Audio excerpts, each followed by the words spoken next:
قبل ما نبدأ الفيلم حاب أقول لك وحشتنا يا صاحبي. لكل فيلم حكاية وحكايتنا النهاردة رواية، لأنه كوكتيل المتعة والإثارة والتشويق والدراما والأكشن والرومانسية التي لن تراها إلا عند حمو الأسواني. وأنا لك تركز في التليفون وتسيبك شوية يا صاحبي من هموم، شد فرامل هنا عشان هيبتدي فيلمنا في إنجلترا عام 1127 ميلاديا. أحد الكهنة الصليبيين بيكون ماتوا وبيدفنوا بحطوا معاه جوهرة، وفجأة بيكونوا شغالين في محطة مترو، لكن بيكتشفوا المقبرة بتاعت الصليبيين اللي كانوا بيغزوا مصر. وفجأة الدكتور هنري بيخش بيقول أخيرا وجدنا المقبرة دي اللي أنا كنت تايه عليها بقالي سنين، أخيرا هرجع المجد بتاعك يا ملك يا أهمنت يا اللي ما كانش عندك رحمة، يلا أبوك كان هيوليك الحكم، لكن بمجرد ما خلف ولد الرحمة اللي عندك كلها راحت، واتفقتي وعملت عقد مع الشيطان ودخلت على أبوك قتلتيه وقتلتي أخوك، وكمان كنت تقتلي أشيائك عشان تخلي دي وتخليه قوي زيك. وبتدور بالأحداث وبيظهروا جماعة من المتمردين وبيكونوا قاعدين في حتة، وبيظهر بطلنا نايك هو وصاحبه فايل بقول لك احنا لازم نخش هناك ونعرف ايه بيدور بالظبط، وهنطلع زي الشعر العجين. بيقول الله يخرب بيتك هنعمل ايه بس، ويخش بيقول هو ده زي الشعر العجين الله يخرب بيتك دول هيقتلونا ده في كل مكان حتى بص كده من فوق، وبيضرب عليهم نار من كل حته لكن بتطلع طياره وبتضرب عليهم تعمل فجوه كبيره في الارض، وبيكون هو جندي من القوات الامريكيه، وبخش عليهم القائد وبقول لهم ايه اللي عملتوه ده، فبقول لهم عارف انت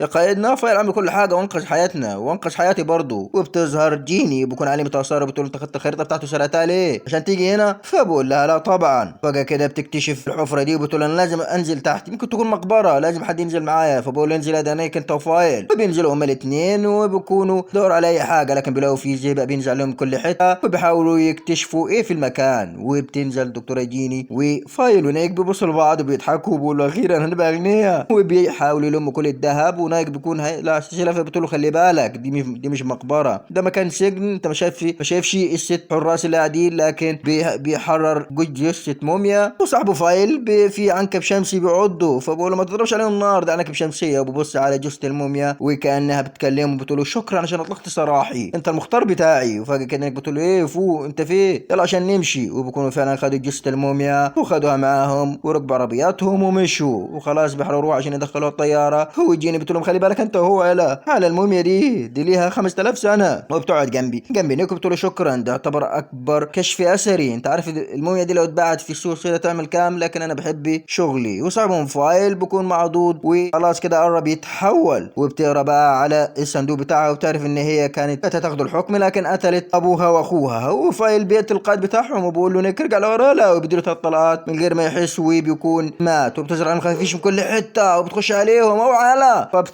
فبيضطروا هم الاثنين يوعوا، فبيدي لجيني مظله وبيقول لها طير انتي، وجيني بكون قاعده زعلانه عشان فاكره كل الناس اللي ماتوا، وفعلا بيكون قاعدين في المشرحه، لكن نيك بيفوق مره واحده كده وبيكون فاكر نفسه رجع للحياه مره تاني، وفايل بيقول له الله يخرب بيتك عملت فينا ايه، فجاه بيختفي ونيك بيقول لهم ايه في بالظبط، وفي واحد يروح يدوروا على اي جثه تاني من تحطيم الطياره، لكن بيروحوا راجلين وبيكتشفوا جثه الموميا لسه موجوده، فبتمص روحهم واعضائهم كلهم وتخليهم عبيد ليها، ويتحولوا من المكان اللي هم فيه لمكان تاني قريب، وبتتحرك الموميا بعد ما خدت روحين، ونيك بيكون قاعد مع جيني، وجيني بتقول انت ازاي رجعت تاني ازاي ما متش انت في جسمك فيهوش اي كدمه، خلي بالك قصه الملكه دي غريبه جدا ملهاش اي ذكر في التاريخ، في حد مسح الكلام ده كله منيها، هو خلي بالك عملت عقد مع الشيطان. فجاه مره واحده كده بيقوم وبيروح يقابل صاحبه فايل وبيقول له لا يخرب بيتك عملت في ايه قتلتني ب3 طلقات يا اخي مش طلقه واحده، بقول له اعمل لك ايه ما انت اللي كنت مره واحده كده ظهرت وكنت مجنون، قال له خلي بالك الاثنين ملعونين، بقول له ملعونين ازاي يعني، بقول انت مش شايف نفسك لسه عايش لغايه دلوقتي ما في جسمك فيهوش اي صدمه وانا فيش حد بيشوفني غيرك، وبيقفل الباب كده وبيبص بيلاقي في موميا داخله عليه وبيخش عليه الخفيش من كل حته، لكن مره واحده كده بيحس ان هي هلاوس، وجيني بتقول لي خلي بالك لازم تروح لدكتور نفسي، بقول له والله العظيم انا مش مريض تعال اوريك كل حاجه في تحطيم اللي الطياره، فبتقدر كده وبتروح معاه وبتكون موميا شغال بتمص فيه الناس بتاخد ارواحهم، وبتقول له خلي بالك تحطيم الطياره مش من هنا، بقول لها بس تعال انا عايز اجي هنا في حاجه كده هنا، وبيبص يمين وشمال وبيلمح كده خيال واحد فبيجري وراه وبيسيب جيني وبتمسكه الموميا وبكون خلاص عايزه تقتله هي والعبيد بتاعها، لكن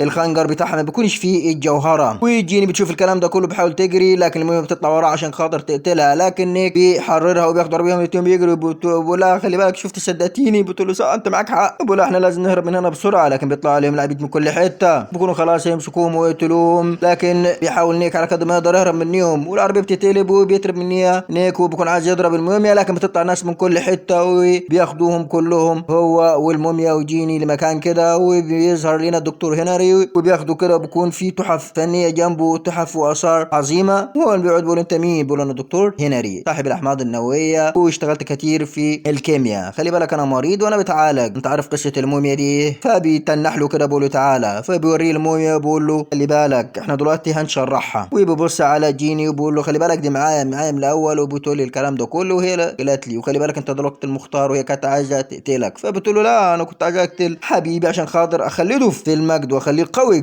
زيي. وبتحاول تلعب في عقل نايك وبتقول له انت كنت هتحل مكان حبيبي وهتحل فعلا. مره واحده كده بيقع بالارض الموميا، بتبص على نيكو بتقول له خلي بالك هي بتستغلك دلوقتي، بتلعب بدماغك فوق يلا ما تبقاش غبي. الدكتور هنا بيقول تعال نشرب كوبايتين شاي يلا على جنب. والموميا بتتكلم مع جيني وبتقول لها انا لقيت مكان الجوهره، وبعد ما اخد جوهره ويرجع للمختار بتاعي هقتلك. وبيروح يلاقي هياكل وجماجم بتاعت ناس، وفي في حشره بتحاول الموميا تستغلها في احد رجاله دكتور هنري. وهنري بيكلمها بيقول خلي بالك انت وقع عليك الاختيار عشان تبقى المختار بتاعها، فلازم تقتل نفسك قبل ما هي اللي تعمل كده. بقول لي حاول فهمني اكتر، وبياخد منه المصل، وبتحول دكتور هنري الوحش عشان ما خدش المصل بتاعه. وبقول انا اوريك دلوقتي طعم التعب والضرب. وبيكون من الناحيه الثانيه احد رجاله هنري اللي دخلت فيه الحشره يحاول يحرر الموميا، وبيقول انا اوريك طعم التعب فعلا وطعم الالم، لكن بيقدر يضربه ويهرب. وجيني بتقول له خلي بالك دي لعنه، انت لازم تهرب من الموميا دي عشان بتلعب في دماغك. وفعلا اسمع كلامها، بيحاول يهرب مع جيني لكن بتقوم الموميا وبتستدعي رمال مصر كلها عشان تجيب لها المختار بتاعها. وبيحاولوا بقى يروحوا عشان يجيبوا الجوهره قبل ما توصل الموميا، لكن بياخد نيك جيني ويحاول يهرب من المكان. وبيظهر له صاحبه فايل بيقول له يلا عشان خاطر اسلمك ليه منت عشان كده ولا كده خلاص القصه هتخلص، هي مش هتوقف غير لما تاخدك وتبقى المختار بتاعها وتقتلك. لكن بيحاول يضرب في كل المومياوات وكل العبيد بتاعها، وبكون معاه جيني، لكن الموميا بتقدر توصل للجوهره قبلهم وبيقعوا في ميه. وجيني بتكون مع نيك، ومره واحده بتظهر الموميا وبتخطف جيني تحت الميه. وبيحاول نيك ياخد نفسه عشان غاص كتير، وبيحاول ينزل يدور عليها تاني والمومياوات وراه، لكن مره واحده كده بيشدوه ويطلعوه ويشوف جيني قدامه ميته، فبيتاثر جدا. فبتقول له خلي بالك هو مصيرها كان الموت دلوقتي لازم تخضع ليا، لكن بيفتكر كلام جيني وبيزعل عليها وبتقول له ايه اخضع ليا قدم لي الطاعه، لكن ما بيرضاش. فبتضربه وبتحاول تخنقه وبتقول له ايه ده، بيقول لها برضه مش هخضع لك. وبياخد من الخنجر بتاعها بيكون فيه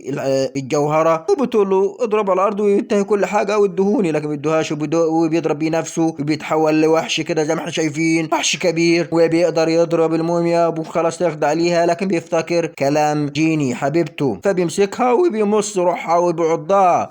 وبيحاول يروح لجيني عشان يفوقها، لكن بيصرخ فيها صرخه كده فبتفوق جيني. بتصحى مره ثانيه بتصحى تلاقي الموميا ماتت والجوهره والخنجر ملوش اي لازمه ملوش اي عازه. ونقول لها خليك على جنب عشان خلي بالك انا بيت وحش وممكن اذيكي، خليكوا دلوقتي هيجي ياخدوكي وانا وقت ما عايز اشوفك هبقى اشوفك. بكون فعلا ضحى بحياته بيها وحش عشان خاطر يحرر حبيبته. يا سلام على الوفاء. وبروح في الصحراء وبكون صاحبه فايل بيقول له شكرا انت رجعت لي الحياه مره تاني. اروح فين دلوقتي؟ بقول له عن حرب الشر. بقول الله يخرب بيتك انا عارف انت تودينا في داهيه وبيخلص في المينا. بكون امتعناكم والسلام عليكم ورحمه الله وبركاته.